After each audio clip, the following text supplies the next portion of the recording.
I've been clocking in, been working late, but Lord, I'm running out of faith. Got calloused hands and a tired soul. So what we did today was customer is selling this condo.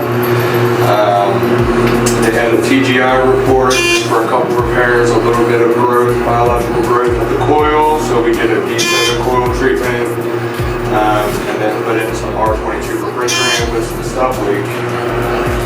Trying to keep the system running for as long as they can. It is on the 5th floor. Condensers are on the roof. More chains, more miles, more grief.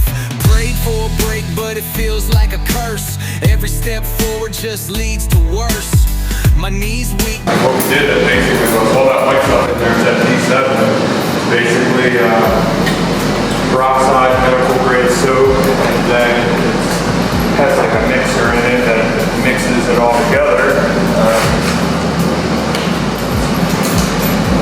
Heart's been scarred, but I'm still praying to you through the day so hard. I ain't clean, but I'm holding on tight to that working man's prayer and the hope